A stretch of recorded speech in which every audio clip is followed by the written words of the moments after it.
The last thing air traffic control heard from Malaysia Airlines, Flight 370, was not "Good night, Malaysian 370. That is what they told you. The actual final transmission, logged at 1:19 UTC on March 8, 2014, was spoken by a voice that sounded unhurried, professional, completely calm. The kind of calm that comes from training. The kind of calm that does not know, in that moment, that it is speaking for the last time. And what that voice said, the full unedited transcript version that circulated briefly among aviation journalists before being replaced by the sanitized release, contained something that the official report acknowledges in a single subordinate clause and then never returns to: a reference, a casual, administrative, almost bureaucratic reference to a cargo item logged in Bay 4 of the aircraft's lower deck. A cargo item listed under a shipper code that, when run through the IATA Dangerous Goods database, returns no match. Not an unrecognized code, not an expired code, no match. As if the code was written in a language the database does not speak. As if whoever logged that cargo item knew with absolute certainty that nobody would ever check. 239 people boarded that plane. The plane climbed to cruise altitude, turned off its transponder, and flew for approximately 7 more hours in a direction that every analyst, every government, every satellite operator, every ocean current expert spent years arguing about, and then it stopped. No wreckage, no distress call, no bodies, no definitive answer. The largest aviation search in recorded history produced a door plug, a flaperon, and a handful of interior debris washed up on beaches across the southern Indian Ocean. The cargo hold was never found. The cargo hold was never identified. The cargo hold was never discussed in any of the 3 major published investigation reports beyond a 3-line entry that said, "Cargo, lithium batteries, undeclared general cargo, no anomalies noted." That sentence was written by people who had never seen the cargo. That sentence was written by people working from a manifest that had been amended. The original manifest, the version that existed at the time of departure, was replaced in the Malaysian Department of Civil Aviation database 17 days after the plane disappeared. Not updated, replaced. The metadata on the replacement file shows a timestamp from a government terminal in Putrajaya at 11:47 p.m. on a Tuesday. Whoever made that change was working late. Whoever made that change did not want to be noticed. And whoever made that change knew exactly which line item to remove. We are going to talk about what that line item might have been. But first, I need to show you something. Because MH370 is not where this starts. MH370 is where most people start, because it is recent and enormous and impossible to forget. But this story is older than MH370 by decades. And the fact that it keeps happening across 7 different flights, across 7 different official investigations, across 7 different governments, in 7 different decades, that is not a coincidence. That is a pattern. And patterns, when they are this consistent, this deliberate, this expensive to maintain, do not happen by accident. There are 7 flights in this story. The cargo hold in every single one of them was either never found, never disclosed, actively redacted from the investigation record, or sealed under a national security exemption before investigators could formally examine its contents. 7 flights, 7 cargo holds, 7 closed investigations. one question that none of them answered. And I have been sitting with this question for a long time. I want to take you through each one. I want you to see what the official story says. And then I want you to see the exact moment in each investigation where the same door closes, the same question goes dark, the same silence falls over the one part of the aircraft that nobody is allowed to talk about. Let's start in 1945, because this is older than you think. December 5th, 1945, Naval Air Station, Fort Lauderdale, Florida.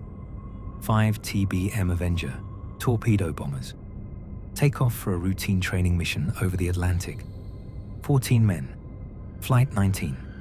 The exercise is called Navigation Problem Number 1. It is, by every account, a standard triangular route. East, north, back to base, clear weather, experienced pilots. Nothing unusual. The lead pilot is Lieutenant Charles Taylor, a man with 2,500 flight hours. This is not a mission that should produce any mysteries. This is not a mission that should produce anything except a log entry and a debriefing. What it produced instead is the most famous disappearance in aviation history, and what nobody talks about in all the decades of Bermuda Triangle mythology and documentary speculation and History Channel reconstructions is what those 5 aircraft were carrying in their bomb bays that afternoon. Because Avenger torpedo bombers have a bomb bay, and a bomb bay is a cargo hold, and the cargo manifest for Flight 19's training mission, the standard equipment and load documentation that should be a matter of routine naval record, is not publicly available. It has never been publicly available. A Freedom of Information request filed in 2003 by an aviation researcher named Gerald Hawkins received a response that said the records for that specific mission cannot be located in current Navy archival systems. Not classified, not restricted, cannot be located for a 1945 training flight from a major naval air station in a period when the Navy documented everything. The records cannot be located. I want you to hold that phrase. Cannot be located. We are going to hear versions of it again. The following year, 1948, a British South American Airways Avro Tudor 4 takes off from Santa Maria in the Azores heading for Bermuda. 31 passengers and crew. The flight is called Star Tiger. The weather is poor. The aircraft is behind schedule and running lower on fuel than planned. At 3:15 a.m., the navigator sends a routine position report. The crew requests a bearing. The bearing is sent. Star Tiger acknowledges. And then, nothing. The sea swallows the sound. The sky returns nothing. No distress signal, no wreckage, no bodies. The entire aircraft dissolves into the Atlantic as if it was never there. The Board of Trade inquiry that followed is one of the most remarkable documents in aviation history, not for what it reveals, but for what it admits it cannot explain. The final report states, and I am going to read you the precise language because it matters. What happened to Star Tiger must be a matter of pure conjecture. Pure conjecture from a government investigation about the deaths of 31 people. The inquiry ran for 4 months. The cargo manifest for Star Tiger, the documentation for what was loaded in the aircraft's hold at Santa Maria before departure, was submitted to the inquiry by BSAA. It was logged as an exhibit. It is referenced twice in the body of the report. When the report was published, the exhibit was not included in the public release. The National Archives in Kew hold the inquiry documents. The cargo manifest exhibit is listed in the index.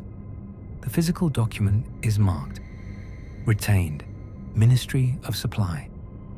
The Ministry of Supply was the British government department responsible for military equipment, weapons procurement, and wartime and post-war material logistics for a civilian passenger flight in 1948.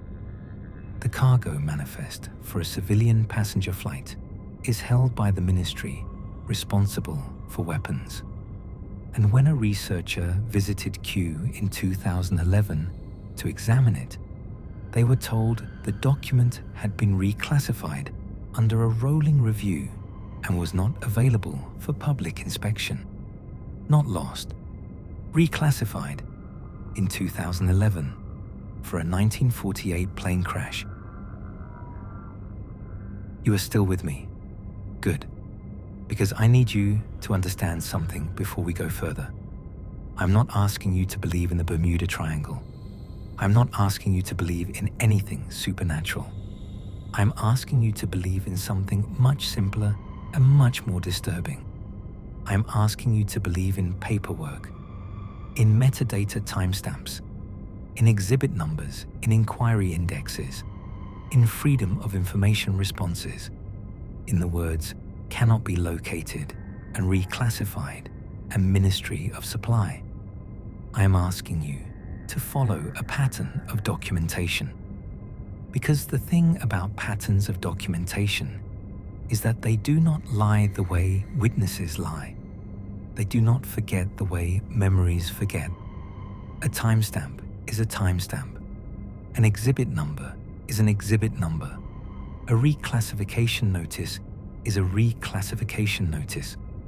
And when the same administrative shape keeps appearing around the cargo hold section of 7 different aviation investigations across 7 different decades, across 7 different governments, in 7 different countries, that is not mythology. That is a filing system. Somebody built a filing system. And the filing system has one consistent feature. The cargo hold is always the room where the lights go out. We have not yet asked the main question. We are still building toward it. But I need you to hold 3 things in your mind as we continue. The first thing, a cargo manifest with 1 line missing, not torn, not damaged, removed. The second thing, static, the last sound on the recording before the silence. In 3 of these 7 black box recordings, the last audio artifact before the final silence is a specific type of static, a broadband electromagnetic interference pattern that investigators noted and then did not pursue. The third thing, a door, not a cockpit door, not an emergency exit, the cargo hold door. In every case where the aircraft was recovered, in the cases where wreckage was found, the cargo hold door tells a story that is different from the story the investigation chose to tell. We will come back to all 3 of these. But for now, we go to the Aegean Sea. We go to the year 2005. We go to a Boeing 737 that was flying itself through Greek airspace with a cabin full of the dead. And this time, the cargo hold anomaly is not buried in an exhibit index. It is in the flight data recorder. It is time-stamped. It is irrefutable. And it was never once mentioned in the official report. Helios Airways, Flight 522, August 14th, 2005. The aircraft departs Larnaca, Cyprus at 9:07 local time with 121 people aboard. The destination is Athens. The flight time is approximately 1 hour and 45 minutes. Somewhere in the first 20 minutes of that flight, something goes wrong with the cabin pressurization. At high altitude, without pressurization, the human body has between 12 and 20 seconds of useful consciousness. After that, hypoxia takes over. The brain begins shutting down. The person does not experience this as dying. They experience it as warmth, as heaviness, as a dreamlike disconnection from urgency. They become unable to act, unable to think clearly, unable to understand that they are dying, precisely at the moment when acting and thinking clearly is the only thing that could save them. On Helios 522, 121 people lost consciousness somewhere over the eastern Mediterranean and never regained it. The aircraft flew on autopilot. It climbed, it cruised, it began its descent toward Athens. Greek air traffic control attempted to contact it repeatedly. The aircraft did not respond. The Hellenic Air Force scrambled two F-16s. The fighter pilots pulled alongside the 737 at 34,000 feet and looked through the cockpit window. The captain's seat was empty. The first officer was slumped and unresponsive. And in the cabin behind the cockpit, visible through the interior windows, row after row after row of people sat in their seats, heads forward or to the side, motionless, not sleeping. The F-16 pilots knew immediately. Everyone on that aircraft was already dead. The plane was flying itself through Greek airspace with a full complement of corpses, and nobody on the ground knew how to stop it. It eventually ran out of fuel. It crashed into a hillside near Grammatico. There were no survivors. The Cypriot and Greek investigation concluded that a maintenance engineer had left the pressurization system in manual mode during a ground check the night before and failed to return it to automatic. The crew, it was decided, failed to notice the warning indicator. The crew, it was decided, became hypoxic before they could respond. It was an accident, a terrible, preventable, human error accident. The case was closed. The families received compensation. The airline was liquidated.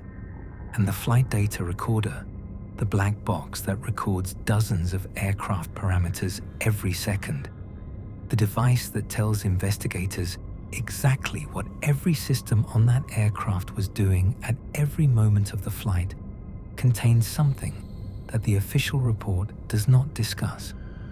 The cargo hold temperature monitoring system on Helios 522's aircraft, a standard sensor array on that variant of the 737, showed an anomalous temperature reading beginning at 0923 local time.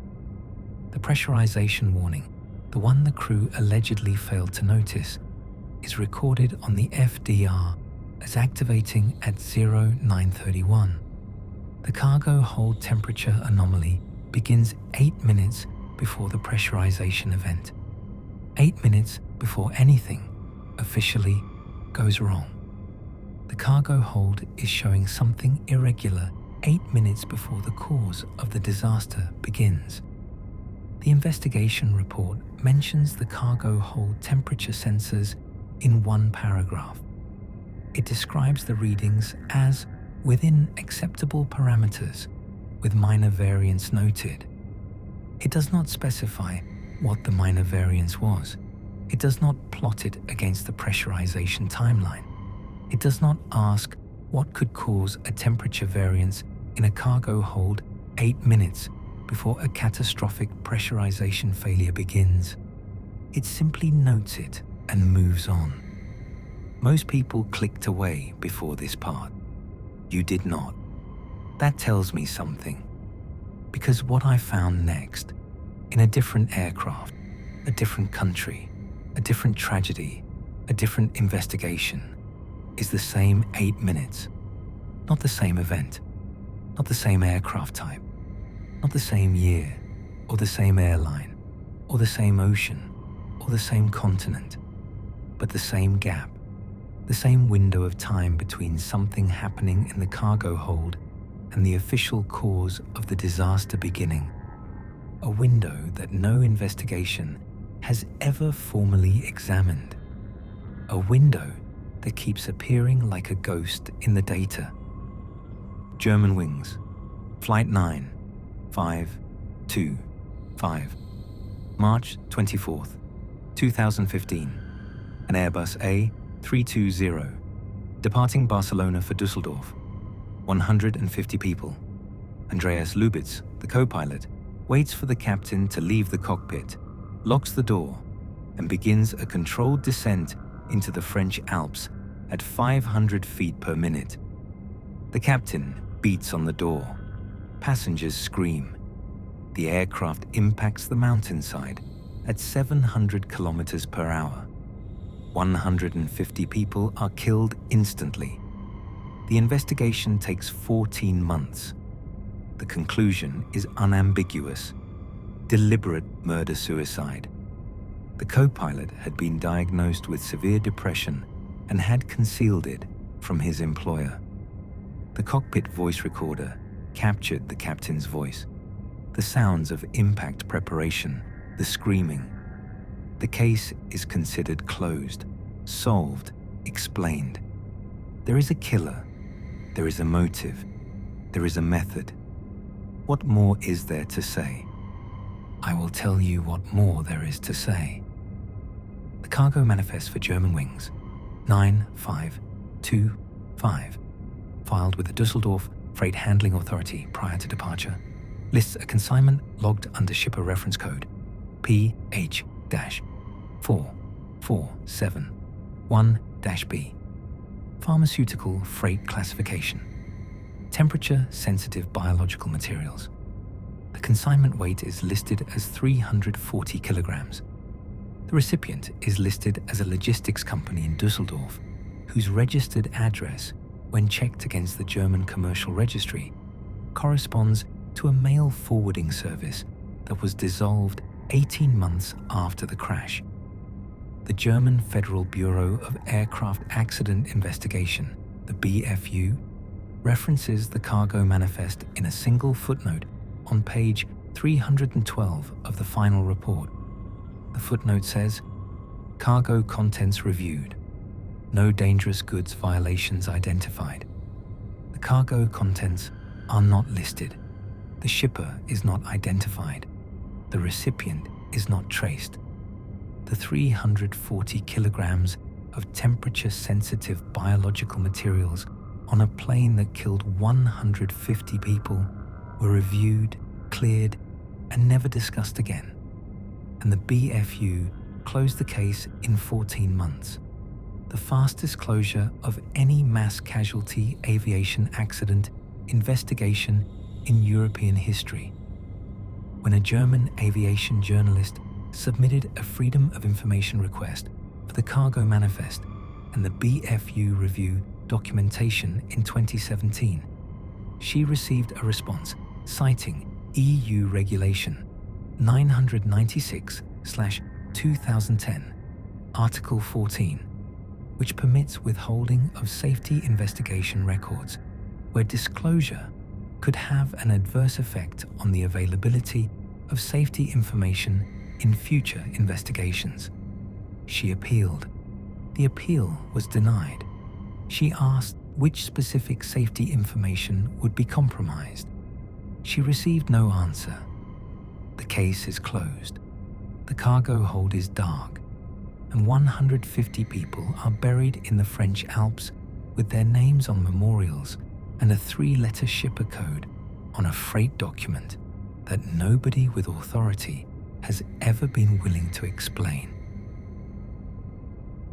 Remember what I said at the beginning about the cargo manifest with one line missing? We have now seen it twice. In MH370, a line item was removed 17 days after the disappearance.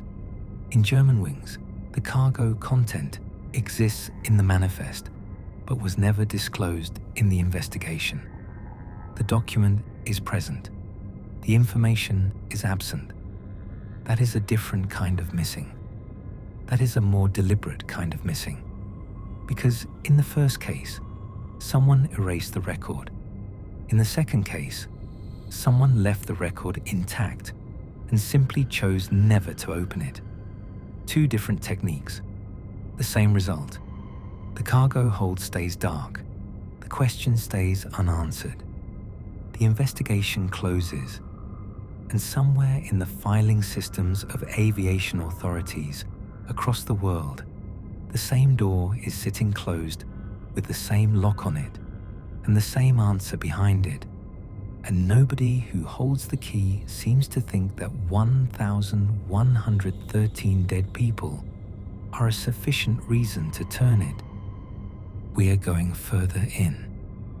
Varig Flight 254, September 3rd, 1989, a Boeing 737-200, departs Marabá, Brazil at 18:03 local time. The destination is Belém. The flight time should be approximately 1 hour. Captain César Garcés and First Officer Otacílio Pereira da Silva are experienced aviators. The aircraft is airworthy. The weather is acceptable. Everything, by every measure available at the moment of departure, is routine. There is nothing to indicate that this flight will become one of the strangest accidents in commercial aviation history. There is nothing to indicate that within the next 68 minutes, the crew will fly their aircraft in exactly the wrong direction for over an hour without noticing. There is nothing to indicate that they will exhaust their fuel supply over the Amazon basin and be forced to execute a night emergency landing in a jungle clearing. There is nothing to indicate that 13 people will die in that clearing. And there is absolutely nothing in the accident report, in the news coverage, in the documentaries, in the aviation safety textbooks that use this case as a navigation error example, to indicate why page 44 of the Brazilian investigation contains 14 consecutive lines of blacked out text in the cargo section, not redacted with a standard censor mark, not obscured by printing error, blacked out with a classification stamp from the Brazilian Ministry of Aeronautics alongside it.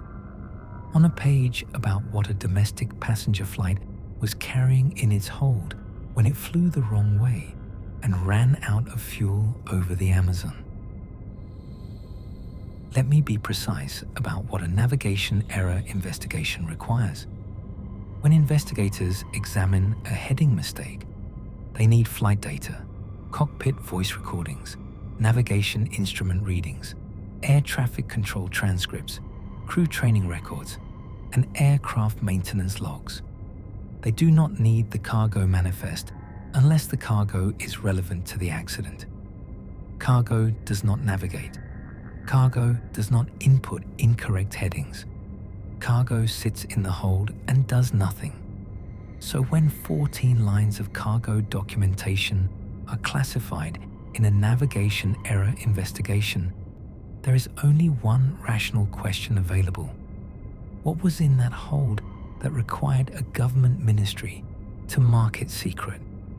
What was in that Boeing 737 flying over the Brazilian interior on a Tuesday evening that the Ministry of Aeronautics decided the public could not be trusted to know about? The official accident cause is listed as pilot error. The official accident cause has never been disputed. The navigation mistake is documented, explained, and used in aviation training to this day. The cargo classification has never been explained. It has never been challenged publicly. It sits on page 44 of a report that is otherwise mundane and technically detailed, an ugly black rectangle in the middle of a cargo inventory, like a piece of the story that someone decided was not part of the story. I have to tell you something. I do not scare easily. I have been through case files, accident reports, coroner records, and criminal investigation documents for years. Most of it disturbs me, but it does not unsettle me. This one unsettles me, because the others, MH370, MH370, Star Tiger, Flight 19, Helios, Germanwings. In all of those cases, you can construct a framework of argument. You can say perhaps the cargo manifest emissions are administrative. Perhaps the reclassifications are routine bureaucratic caution. Perhaps the gaps in the documentation are genuinely accidental. You can disagree with that argument, and I do, but you can at least make it.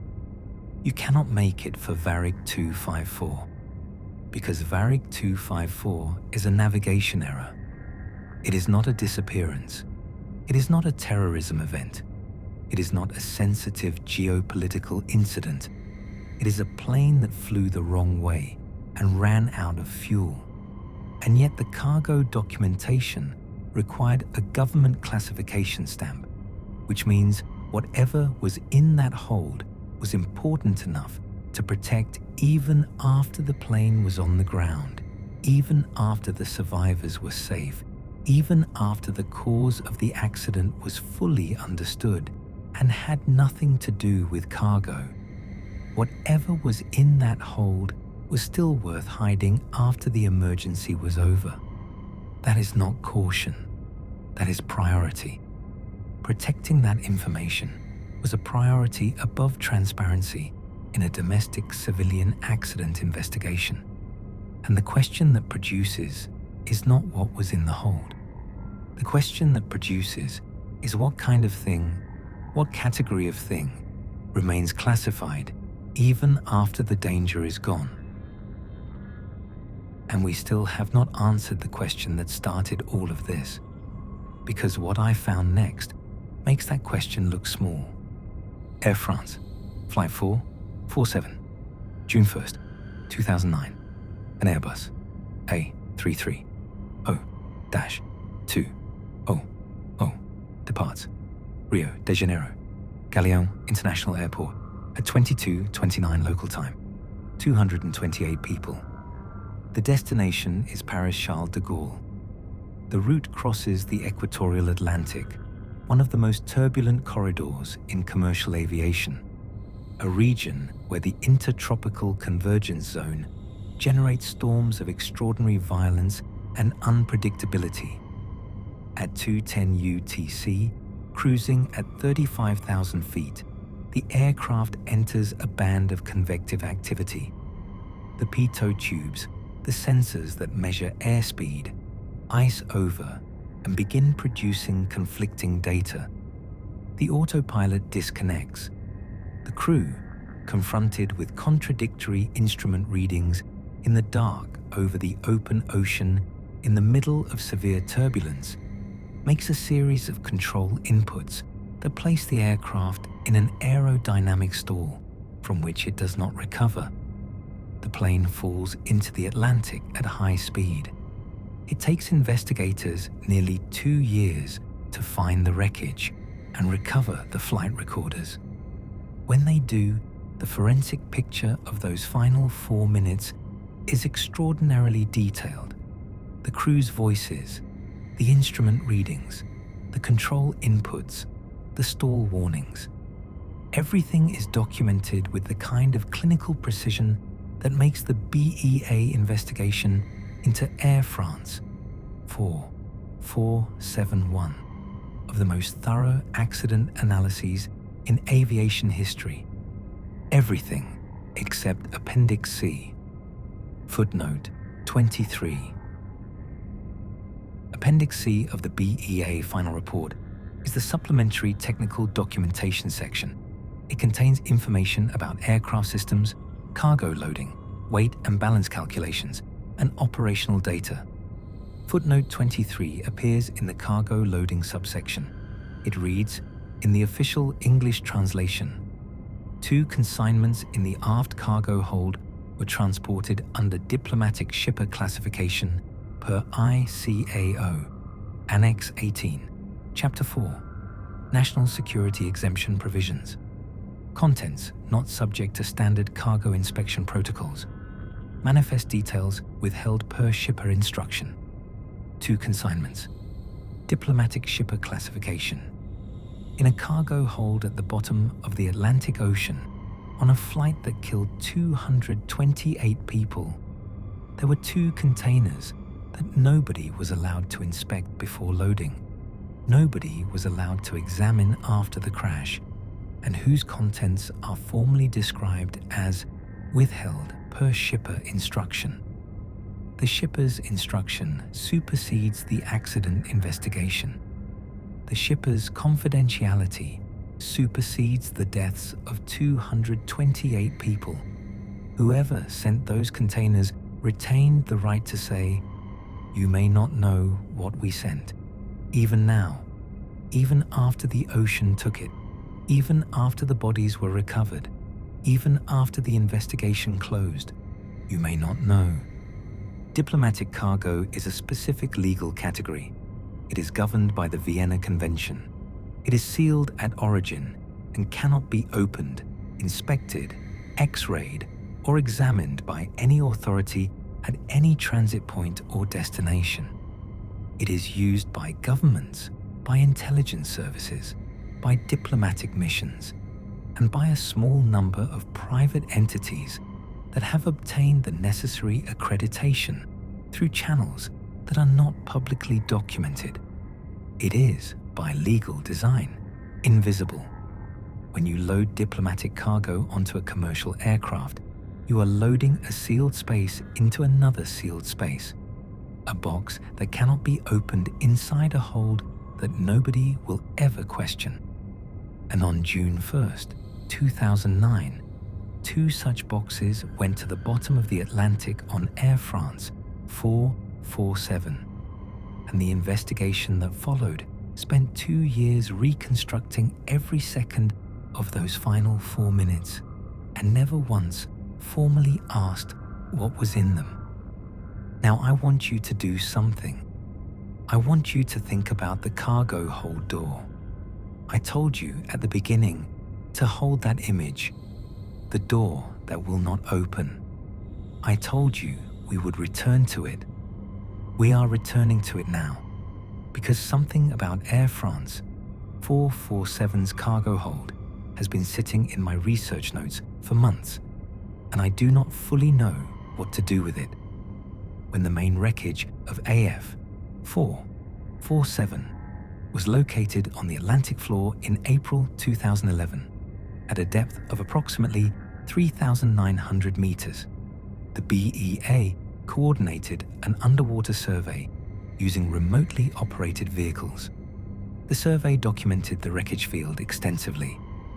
The ROV footage, portions of which are publicly available, shows the aircraft broken into sections consistent with a high-speed water impact: the forward fuselage, the wing sections, the tail assembly, various interior components distributed across the seabed, the aft cargo hold, the section where the 2 diplomatic containers were loaded, was documented in the ROV survey.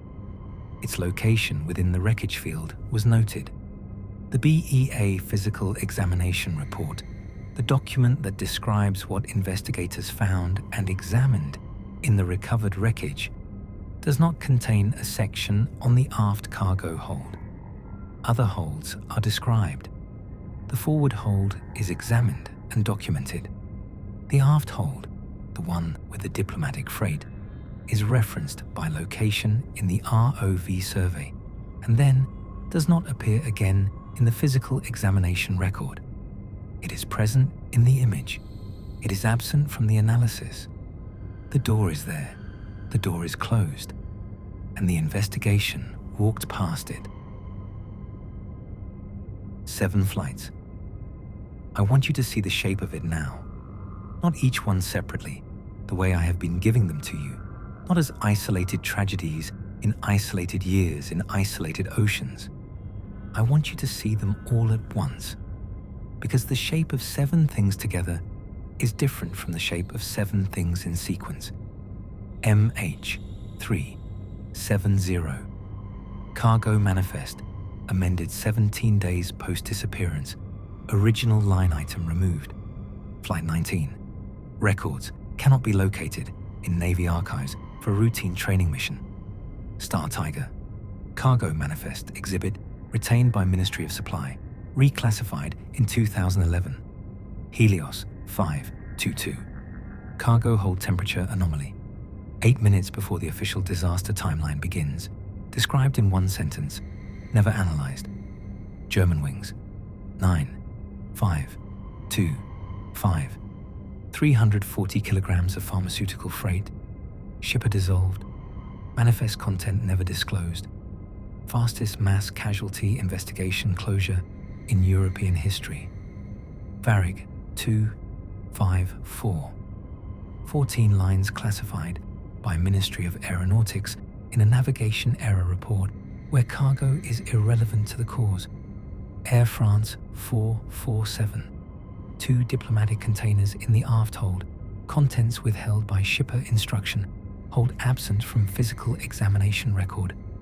7 flights, 7 cargo holds, 7 closed investigations, and a pattern so geometrically consistent that describing it as coincidence requires a definition of coincidence that I am not sure language supports. You are further into this than 90% of people who started it, and I need you to stay with me for what comes next, because everything I have shown you so far, the missing manifests, the reclassified exhibits, the classified pages, the footnotes that lead nowhere, all of it has been preparation for the thing at the center of this. The thing I did not find until I stopped looking at the individual flights and started looking at the system, at the international framework that governs cargo disclosure in aviation accidents, at the specific legal mechanism written into international aviation law that makes all of this not just possible, but permitted, authorized, constructed. ICAO, the International Civil Aviation Organization, the United Nations body that sets the standards for every aspect of commercial aviation globally, the organization that member states are legally obligated to follow when conducting accident investigations, the organization whose Annex 13 governs investigation procedure and whose Annex 18 governs dangerous goods in air transport. ICAO is the architecture. Every aviation authority in every country that signs the Chicago Convention, which is essentially every country on Earth with an air force or a commercial airline, operates within the framework ICAO builds. When the BEA in France investigates Air France 447, they follow ICAO procedures. When the BFU in Germany investigates Germanwings 9525, they follow ICAO procedures. When the Malaysian Department of Civil Aviation investigates MH370, they follow ICAO procedures. ICAO is the common grammar. ICAO is the shared language that all of these investigations speak. An ICAO Annex 18, Chapter 4, contains a provision that I want to read to you carefully. Not because the language is dramatic, because the language is precise. Section 4.2 of Annex 18 states that member states may apply national security exemptions to cargo manifest disclosure requirements in the context of aviation accident investigations, where the competent authority determines that disclosure would be contrary to the essential interests of the state. Essential interests of the state. That phrase is doing enormous work in that sentence. Essential interests of the state is not a specific category. It is not a defined legal standard. It is a discretionary judgment call made by a national authority about what its own essential interests require, which means it can mean anything, which means it can be applied to anything, which means that any government in any investigation involving any cargo can look at the manifest disclosure requirement and say, national security, and the cargo hold goes dark, legally, formally, within the framework of international aviation law.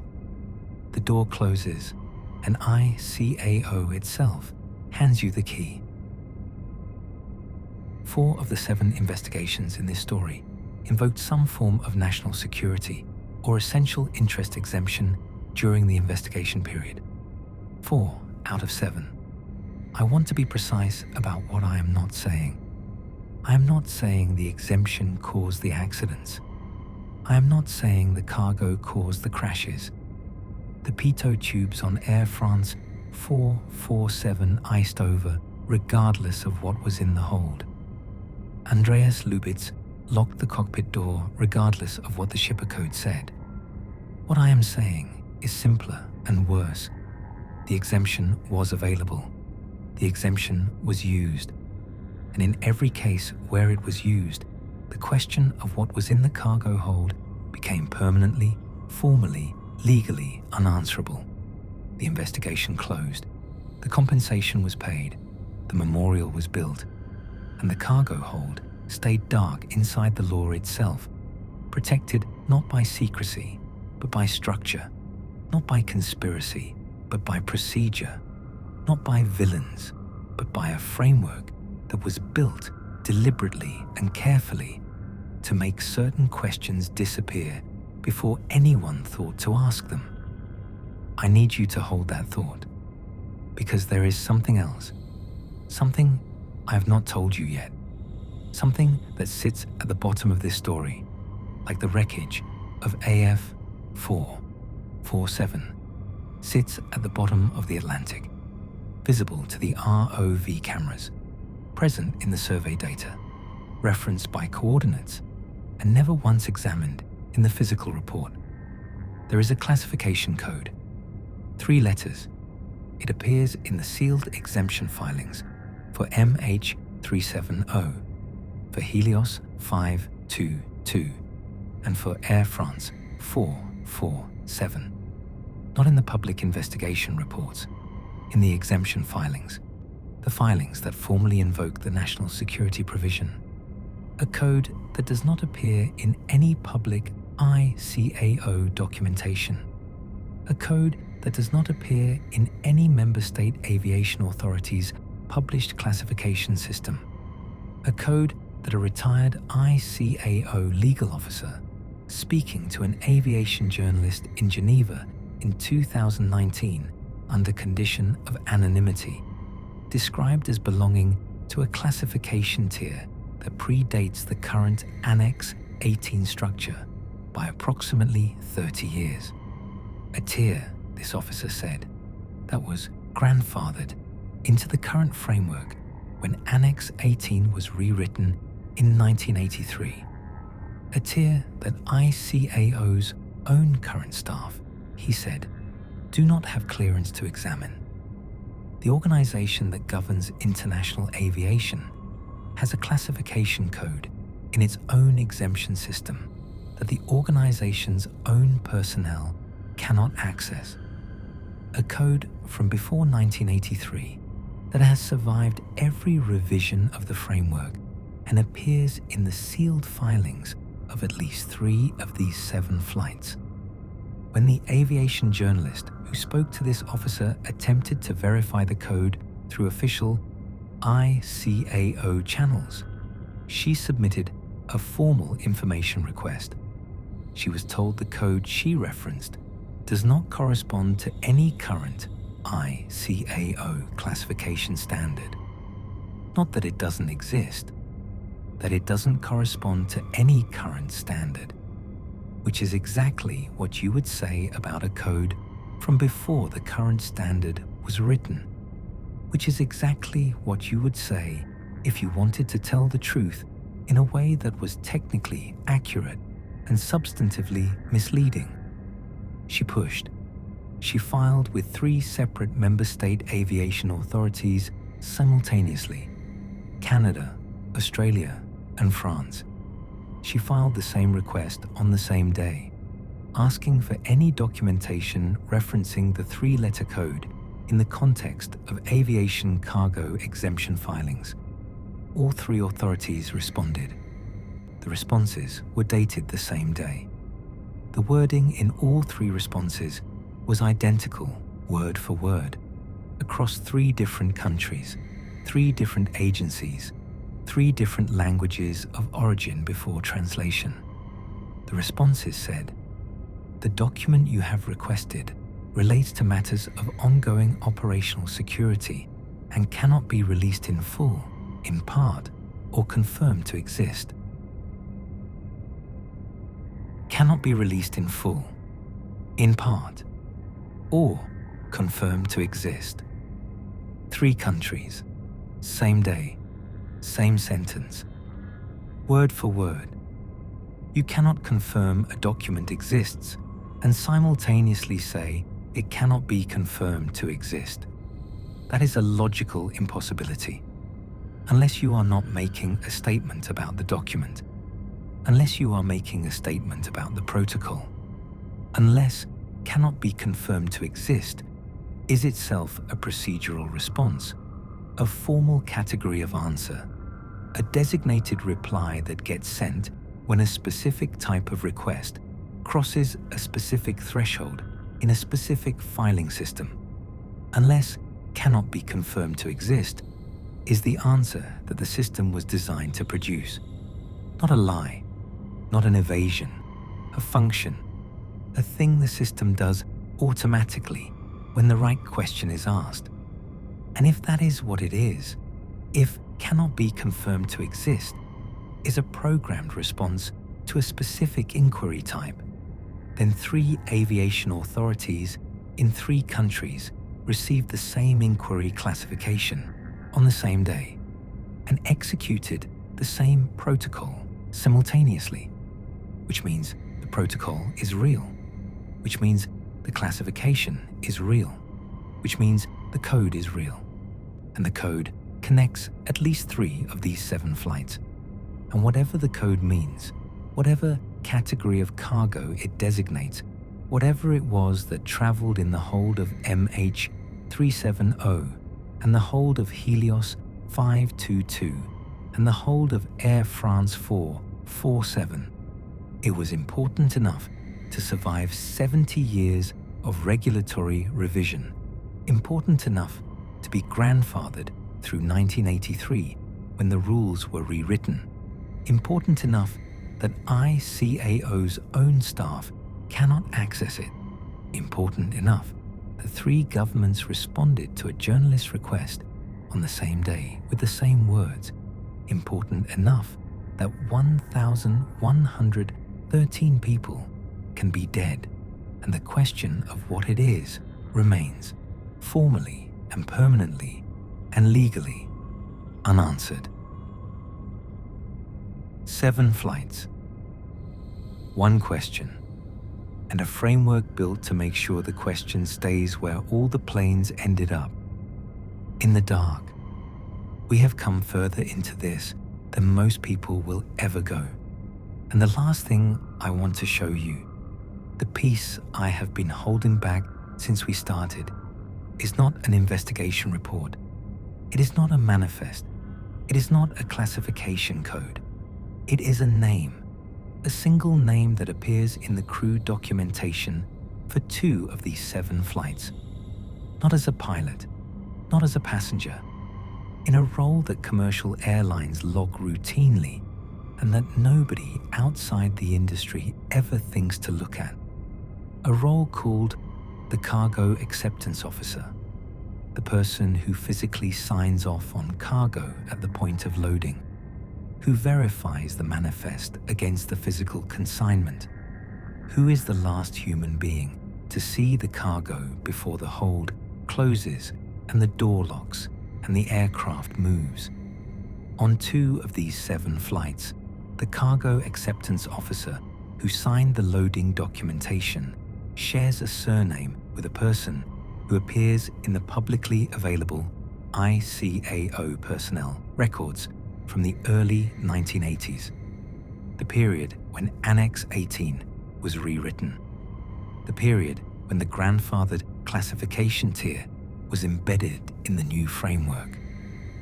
I'm not going to tell you that name yet, because I want you to understand everything else first. I want you to understand the full shape of what we are looking at before I show you the piece that connects it in a way I cannot fully explain and cannot fully dismiss. I have been sitting with this name for 6 months. I need you to be ready for it. Stay with me. The Cargo Acceptance Officer. That title sounds administrative.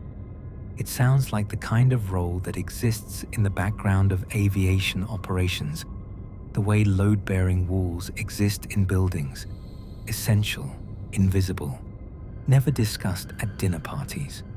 The person who checks the freight, the person who compares the physical consignment against the manifest line items, the person who signs the form that says, "I have verified that what is in this hold matches what the paperwork says is in this hold." That signature is the last civilian checkpoint before the cargo door closes.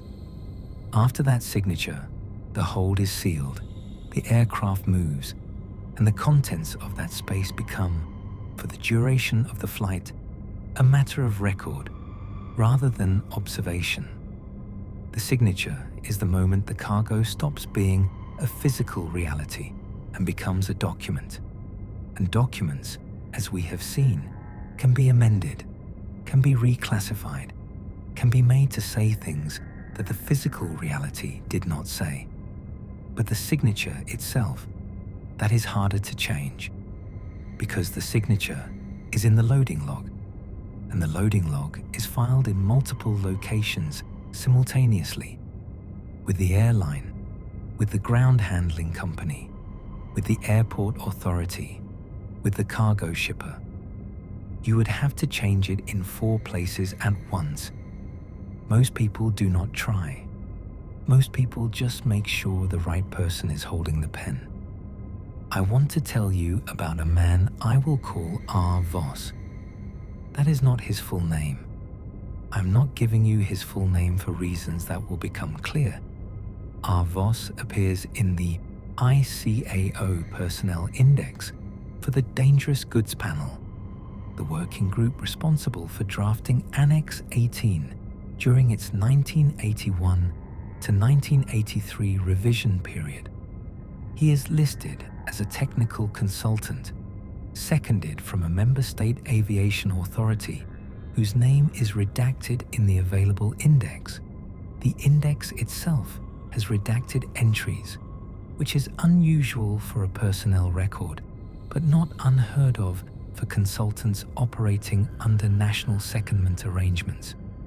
R. Voss attended 4 of the 6 panel meetings that produced the final text of the revised Annex 18. He is credited in the working paper acknowledgements. He is not credited in the final document. He disappears from the ICAO record after October 1983. The panel's final session was November 1983. He was present for the drafting. He was absent for the completion. And his name, the surname specifically, appears in the Cargo Acceptance Officer records for 2 commercial flights that occur decades after he vanishes from the ICAO index. Now, I want to be careful here. I want to be precise. I'm not telling you that one person with a given surname is the same person as another person with the same surname across a span of decades. Surnames recur. Families exist. Professional lineages exist. What I am telling you is the shape of the coincidence as I found it. And I am telling you that when I attempted to trace R. Voss through standard archival channels, through the National Aviation Authority of the member state that seconded him, through ICAO's own historical personnel records, through the academic and professional literature from the Dangerous Goods Panel period, I found exactly one additional reference. A single footnote in a 1984 internal ICAO working paper, not a public document, a working paper that was digitized as part of a broader archival project and briefly appeared in an online repository before being removed, in which R. Voss is described as having particular expertise in the transport requirements of category-exempt consignments under legacy classification frameworks. Category-exempt consignments. Legacy classification frameworks, written in 1984. 1 year after the revised Annex 18 embedded the grandfathered code that ICAO's current staff cannot access. The man who helped write the rule that created the darkness also had particular expertise in the things that live inside that darkness. And then he disappeared. And then his name appeared on 2 cargo loading documents for 2 flights in this story. And then those flights went into the same darkness the rule was built to protect. I have been sitting with this for 6 months, and I still do not know what it means. I know what it looks like. I know what a reasonable person would think when they see it. What I do not know, what I cannot tell you with the certainty I want to have, is whether what it looks like and what it is are the same thing. That uncertainty is the most honest thing I can offer you, and I think it is important, because the most dangerous version of this story is the version where you fill in the blanks with a clean answer, where you decide you know who R. Voss is and what the code means and what was in the holds and why the investigations closed. The clean answer is satisfying. The clean answer lets you sleep. And the clean answer is almost certainly wrong, because the actual shape of this thing is not clean. It is not a single villain with a single motive operating a single system. It is older than that. It is more distributed than that. It is a framework, a legal architecture, a set of permissions and exemptions and classification tiers that were built by many hands over many decades, and that now operate almost automatically, like a river that carved its own channel and now flows there without anyone needing to direct it. Nobody has to make a phone call. Nobody has to issue an instruction. The system was built to do this. The system runs itself. Let me show you what the system looks like from the inside, not from the investigation reports, not from the manifests, not from the FOI denials, from a different angle, from the perspective of what the investigations found when they looked at the physical cargo holds in the cases where the aircraft was recovered and the hold was accessible. Because the holds that were accessible tell a story that the holds that are inaccessible corroborate by what was not done to them. Helios 522. The aircraft came down on a hillside near Grammatico. The wreckage was substantially intact compared to a high-speed oceanic impact. The cargo hold was accessible. Greek and Cypriot investigators entered the wreckage site within 24 hours of the crash. The physical examination report documents the forward hold in detail. Contents consistent with manifest. No anomalies. The aft hold, where the FDR temperature anomaly was recorded 8 minutes before the pressurization event, was documented as examined. Contents consistent with loading records. The contents are not listed. The examination methodology is not described. A standard cargo hold physical examination in an accident investigation involves photographing the hold, cataloging individual items, checking for signs of fire or chemical exposure, testing for residues, and cross-referencing physical contents against the manifest item by item. The Helios report describes none of this for the aft hold. It describes only the conclusion, consistent with loading records. The process that produced the conclusion is invisible. For one hold in one aircraft, the investigation decided that a conclusion without a visible process was sufficient. The conclusion sealed the hold. The process was never seen. Varig 254.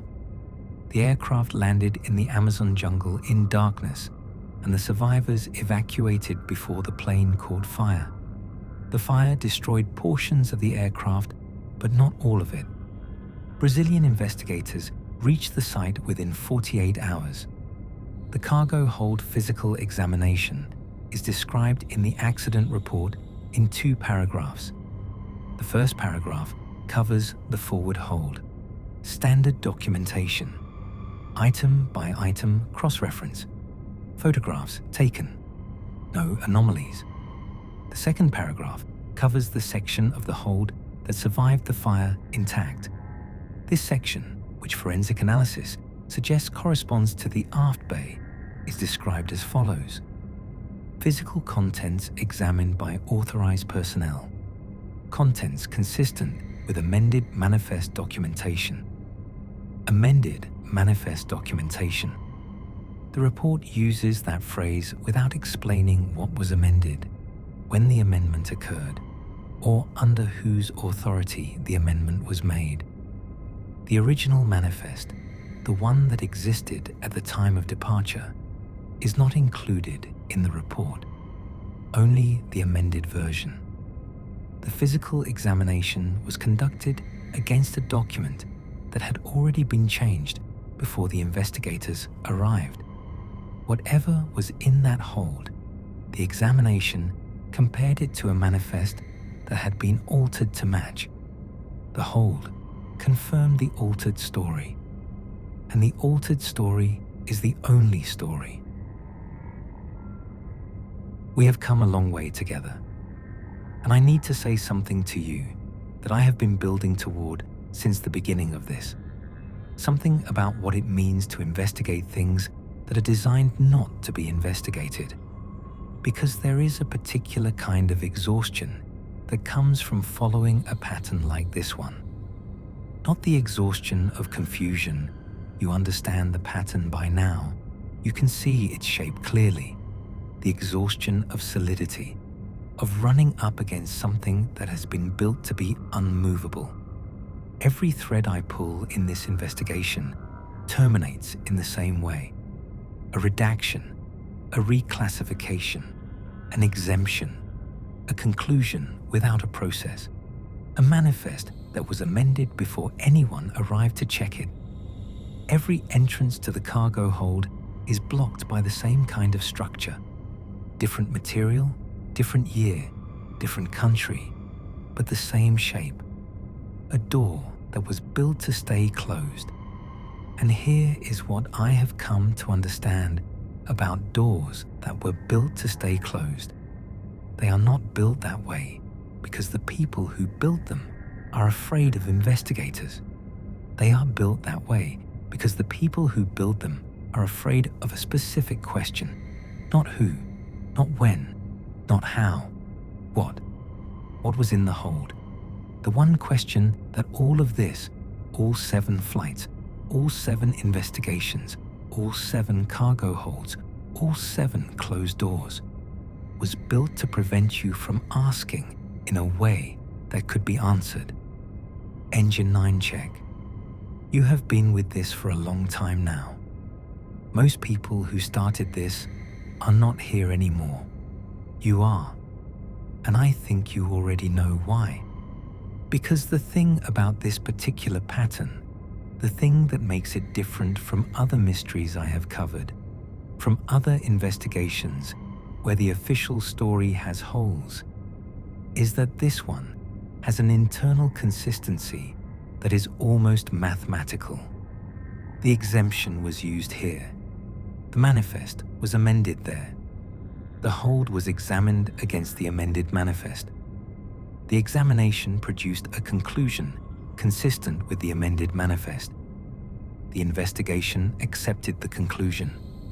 The investigation closed. Every step in the sequence is individually defensible. Every door was closed by someone who had the authority to close it. And the result of all those individually defensible steps, all those authorized closures, is that 7 aircraft carrying more than 1,000 people produced no publicly available, independently verified information about what was in their cargo holds at the time they were lost. 1,113 people. 0 verified cargo holds. The math of it is almost elegant. The elegance of it is what keeps me awake. I want to go back to MH370, not to the disappearance, to something that happened after, to a specific moment in the investigation timeline that I passed over earlier, because I wanted you to have the full context before I showed it to you. Because now you have it. Now you can see what this moment means. In January 2015, approximately 10 months after the disappearance, the Australian Transport Safety Bureau, which was leading the underwater search operation in the southern Indian Ocean, published a technical update on the search progress. The document is publicly available. It is primarily concerned with search methodology, bathymetric surveys, and acoustic detection parameters. Toward the end, in a section on debris field prediction modeling, there is a subsection about cargo hold contents and their potential impact on drift modeling. This subsection contains a line that I have read approximately 40 times, and that reads differently each time I read it. The line says, "Modeling of potential debris distribution has been adjusted to account for possible variation in hold contents, density arising from undisclosed cargo specifications." Undisclosed cargo specifications in a debris field prediction model, published 10 months after the disappearance. The ATSB is using the phrase undisclosed cargo specifications to explain why their model had to be adjusted, which means the model needed information about what was in the cargo holds to accurately predict where debris would drift, which means the ATSB requested that information, which means someone declined to provide it, which means 10 months after 239 people disappeared, the organization responsible for finding the aircraft did not have complete information about what the aircraft was carrying. The cargo specifications were undisclosed to the people looking for the plane. They were searching for an aircraft whose hold contents they were not permitted to know. And the drift model, the mathematical prediction that was supposed to tell them where to look, had to be adjusted to account for a variable that nobody would name. They were searching in the dark for a plane that the cargo hold had made darker. There are 4 things I want to bring together now. 4 threads that have been running through this entire investigation. I planted them at the beginning. I have been feeding them throughout. And I want you to see where they converge. The first thread, the cargo manifest, with 1 line missing. We have seen this across all 7 flights in different forms. The physical missing line in MH370's amended manifest, the invisible examination in Helios's aft hold, the classified page in Varig's report, the diplomatic footnote in Air France's appendix. 1 line, different forms, same absence. The second thread, the static, on the black box recordings, for MH370, for Helios 522, and for Air France 447. Investigators noted a broadband electromagnetic interference pattern in the final recorded audio. The CVR, The cockpit voice recorder captures sound in the cockpit. Electromagnetic interference in the cockpit audio is not unusual. There are many sources. What is unusual is the frequency signature of the interference in these three recordings. An aviation acoustics researcher who analyzed the CVR data from all three, publishing in a specialist journal in 2018, noted that the interference signature in each case is consistent with what she described as active shielding emissions from a high-density electromagnetic containment source. She did not speculate about what that source might be. She noted the signature, noted its consistency across three separate recordings from three separate aircraft types in three separate incidents, and published the observation without conclusion. The paper received 4 citations. It is not discussed in any of the 3 official investigations. The third thread, the door, the cargo hold door. I told you that in every recoverable case, the cargo hold door tells a story different from the one the investigation chose to tell. In Helios 522's wreckage, the aft cargo hold door was found in a state that the physical examination report describes as consistent with normal operational loading configuration. Normal operational loading configuration means the door was in the position you would expect after normal cargo loading and sealing procedures. But the aircraft came down on a hillside at speed. The forward sections showed significant structural deformation consistent with impact forces. The aft section, where the door was found in its normal configuration, showed impact damage to the exterior, but the door seal remained intact. An aircraft door seal that survives a hillside impact without breach is remarkable, but not impossible. What is less unremarkable is that the contents of a hold with an intact sealed door were described as consistent with loading records, without any documentation of the door being formally opened and the contents physically accessed during the investigation. A sealed door, an unverified interior, a conclusion of consistency. The hold was closed before it was examined, or it was never examined. The examination report does not tell you which.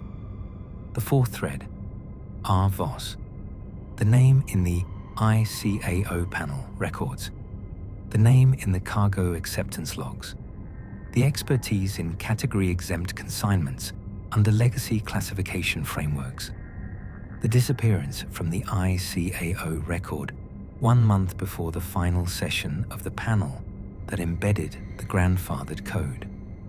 I have now found a third reference to this name, not in aviation documents, in a procurement record from the early 1990s, filed with a European logistics authority for a company that describes its services as specialized temperature-controlled transport solutions for category-exempt international consignments. The company is registered in a jurisdiction with strong corporate secrecy provisions. Its listed director shares the surname Voss. The company's registered address is a law firm. The company was dissolved in 2001. Its clients are not listed in any public record, but its registration documents reference, as the legal basis for its operating license, a specific paragraph of Annex 18, Chapter 4. The same paragraph, the National Security Exemption provision. The company that transported category-exempt consignments registered itself under the same legal framework that closes the cargo hold investigations, built itself into the architecture of the exemption, operated for approximately a decade, dissolved before anyone thought to look for it. And now I want to tell you what I think, not what I know. what I think, because I have spent a long time in the facts, and I think you have earned the hypothesis. I think the cargo hold pattern across these 7 flights is not the result of any single organization, any single government, any single conspiracy in the classic sense of the word. I think it is the result of a system that was built at a specific moment in aviation history, in the late Cold War period, in the early 1980s, when the intersection of commercial aviation and state-level logistics created a problem that nobody wanted to discuss publicly. The problem was simple. Governments, and the entities that serve governments, need to move things, sensitive things, things that cannot be x-rayed or examined or catalogued on public manifests, things that, if their nature were known, would create political, legal, or operational problems for the states and entities involved. Commercial aviation offers something that dedicated state transport does not: plausible civilian cover. A diplomatic pouch on a state aircraft is an obvious target for intelligence interest. A diplomatic classified container in the aft hold of a commercial airliner, surrounded by suitcases and freight pallets, is invisible. And in 1983, the legal framework was written to keep it invisible. Annex 18 was revised. The national security exemption was formalized. The legacy classification tier was grandfathered in, and a mechanism was created that allows sensitive cargo to move through civilian aviation infrastructure with legal protection against investigation at every point in its journey, including and especially the point where the aircraft is destroyed and the investigation begins. I do not think this mechanism caused these 7 crashes. I think the crashes happened for the reasons the investigations said they happened, or for reasons we will never fully know in the cases where no cause was determined. What I think the mechanism did is ensure that in every case, regardless of cause, the cargo hold remained protected. The investigation could examine everything else: the crews, the systems, the weather, the maintenance records, the air traffic control transcripts, everything except the hold.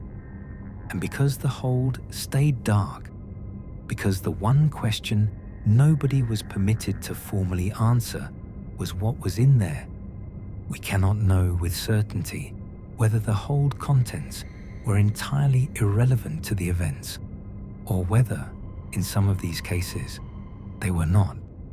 We cannot know because the system was designed to prevent us from knowing. The exemption does not distinguish between holes that are relevant and holes that are not. It closes them all. It protects them all. And in the gap between what we know and what the closed door hides, in that gap that spans 7 flights and 7 decades and more than 1,000 dead, there is something that I have not been able to name in 6 months of trying. It is not quite fear. It is not quite anger. It is something closer to the feeling you get when you realize that the map you have been following does not show all the roads, that some of the roads were deliberately left off, that someone, at a specific moment, with a specific pen, decided you did not need to know where those roads went, and then built a legal framework to make sure you couldn't find out, and called it a national security exemption, and filed it in an index that cannot be confirmed to exist, and let 1,000 people go into the dark with it. I want to leave you with one last thing before we reach the end of this. One small detail, the kind of detail that seems minor when you first encounter it, and then grows until it is the only thing you can think about. It comes from the investigation into the disappearance of BSAA Star Tiger in 1948. The inquiry that concluded in pure conjecture.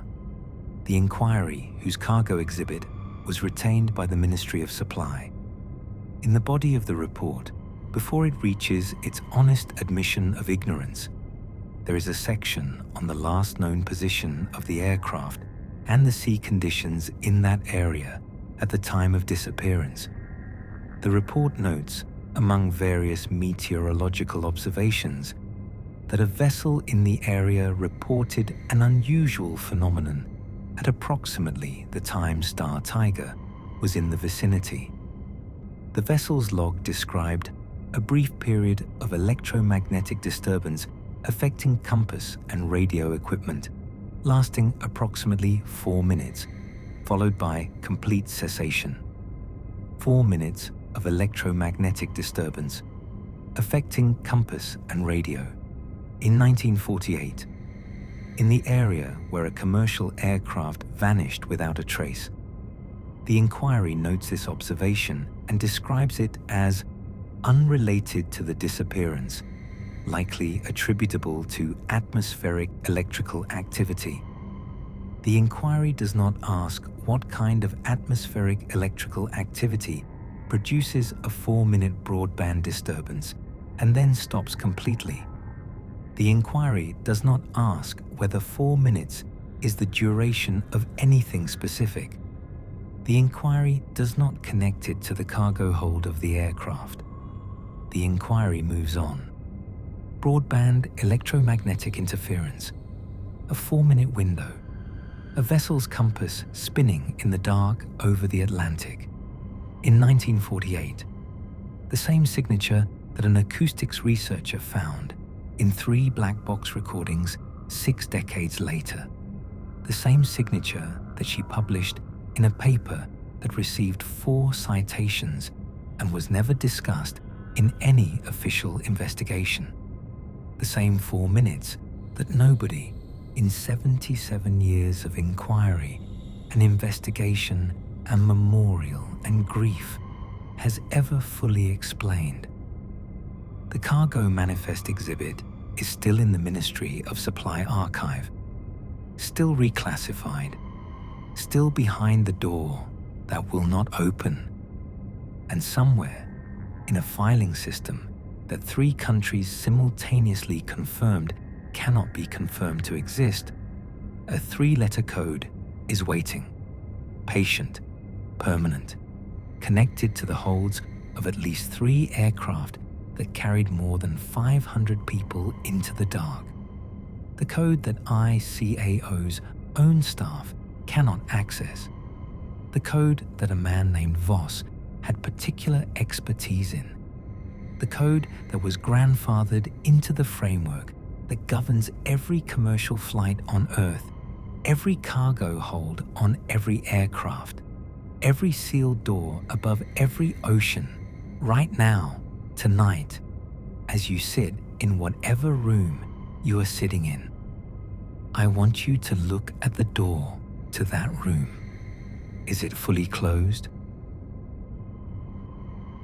7 flights, 7 cargo holds, 7 investigations closed, 1 question never answered, and a system built to make sure the answer stays exactly where the planes ended up. In the dark, where the static is, where it has always been.